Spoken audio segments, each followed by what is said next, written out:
Ya, Anda kembali di Apa Kabar Indonesia Pagi. Polda Metro Jaya sudah berhasil meringkus ada 12 orang yang terlibat jual beli organ yang berkaitan dengan sindikat internasional dan kebanyakan di Kamboja ya. Pasarnya itu di Kamboja. Nah, itu dari 12 tersebut diantaranya ada satu oknum kepolisian dan juga satu oknum petugas imigrasi yang kemudian membuat gempar kita semua. Karena hal ini nampaknya korbannya kemarin kita wawancara dari pihak Kabid Humas Polda Metro Jaya, ratusan orang yang sudah kemudian mendonorkan ginjalnya untuk diperjualbelikan di internasional. Nah, kita coba akan gali hal ini. Sudah ada rekan kami Angga Boni yang coba akan mengajak Anda untuk menelusuri lebih dalam mengenai hal ini.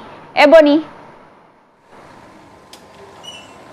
Ya, selamat pagi Ayah, Bayu, dan pemirsa. Betul sekali bahwa beberapa hari terakhir ini publik dihebohkan dengan sindikat jual ginjal jaringan internasional, tepatnya para pendonor ini melakukan transplantasi ginjal di Kamboja.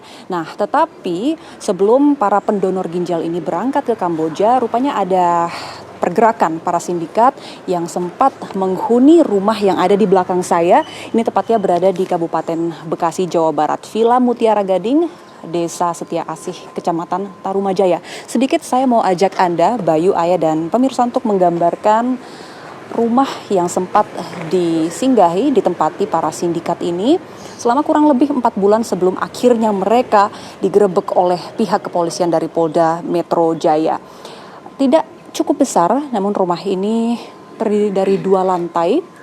Kami juga tidak tahu pasti sebenarnya aktivitas apa yang dilakukan di dalam rumah ini. Kemungkinan mereka melakukan perekrutan seperti yang disebutkan oleh pihak kepolisian. Mereka merekrut melalui media sosial Facebook. Di situ mereka mencoba menjaring para korban yang bersedia mendonorkan organ tubuh mereka berupa ginjal. Nah, saya mau ajak Anda untuk lebih jelasnya kita gali lebih dalam mengenai pengungkapan kasus sindikat ginjal ini dengan kepala atau ketua RT lingkungan setempat. Sudah janjian tadi bersama saya ada Pak Ratam, langsung saja saya undang. Pak Ratam bisa bergabung bersama kami, Pak. Selamat pagi, Pak Ratam. Selamat pagi. Ya. Oke, Pak, pertama kami ingin tahu dulu, pengungkapan kasus ini informasinya sudah dari sekitar bulan Juni ya, Pak? Awal mulanya terbongkar di sini ada sindikat seperti apa, Pak? Kalau saya sih dapat informasi dari pihak kepolisian bahwa di sini ada, saya nggak tahu kasusnya apa, intinya ada yang dicurigain. Yaitu akhirnya pas penggerebekan itu tahu-tahu pagi itu kasusnya ternyata jual beli ginjal itu. Oke, berarti Bapak selaku ketua RT awal mulanya tahu informasi dari kepolisian mau ada penggerebekan, tapi tidak tahu kasusnya apa. Iya. Nah, tapi Bapak sendiri mengenal nggak orang-orang yang sempat ngontrak di rumah ini? Mengenali person sih nggak, cuma dia ada laporan aja ke saya yang pertama. Cuma KTP aja, KTP masuk ke saya, namanya si A gitu aja. Berarti itu mereka ngontrak sejak kapan itu, Pak? Kurang lebih 4-5 bulan. Tapi sempat nggak mungkin Bapak sedikit ngobrol, mungkin mereka pekerjaannya apa, sehari-hari aktivitasnya apa? Kalau info itu kerjanya di bangunan kayak proyek bilangnya proyek. Jadi dulu mereka datang ke sini ngontrak itu rame-rame gitu ya, Pak? Maksudnya nggak cuma 1 orang? Iya, izinnya ke saya cuma ada 5 orang. 5 orang. Itu laki-laki semua? Laki-laki semua. Usia berapa, Pak, kisaran, Pak? Kurang lebih di bawah 30 tahun lah. Di bawah 30 tahun.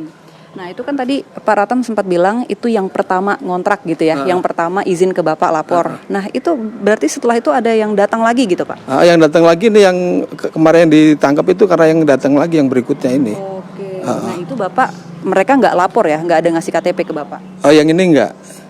Oke. Nah, Pak, sebelum ada penggerebekan, ini artinya kurang lebih mereka 4 bulan ya sempat di sini. Bapak lihat nggak aktivitas sehari-hari di rumah ini tuh seperti apa sih, Pak?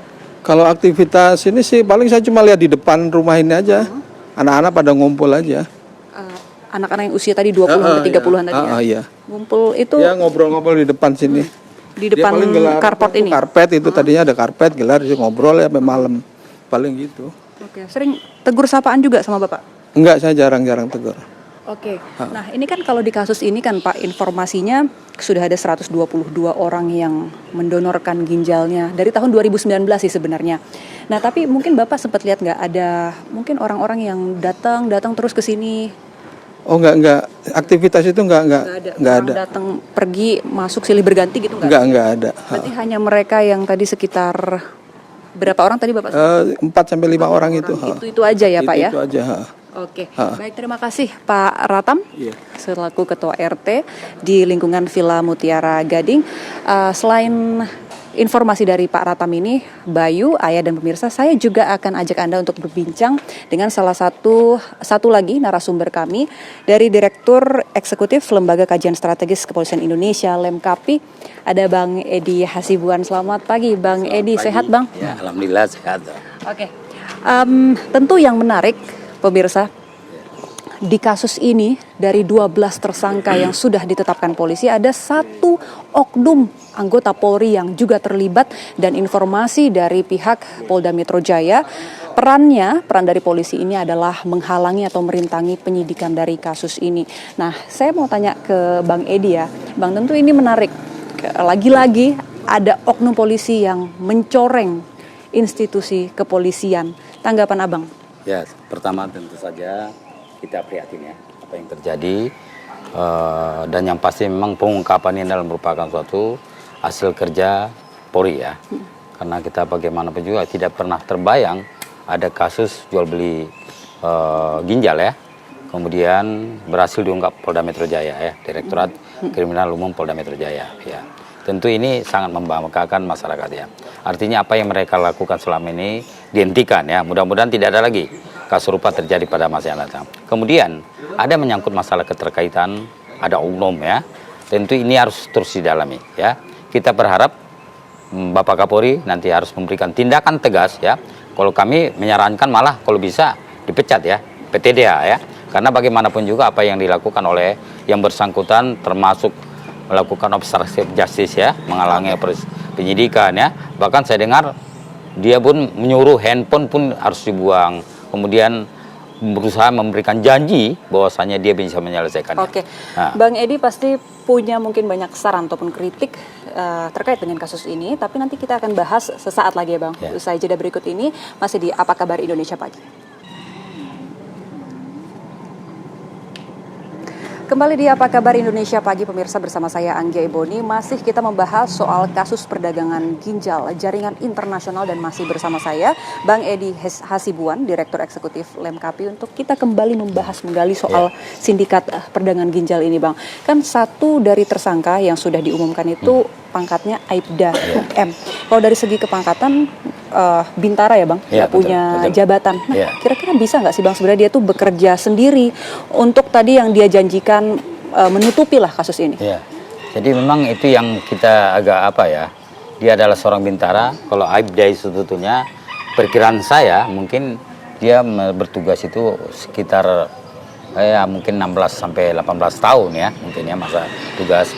Dia adalah seorang bintara, kemudian karena memang tidak sekolah lalu dia diberikan pangkat Aibda ya, dari brigadir kepala sampai menjadi Aibda ya, Ajun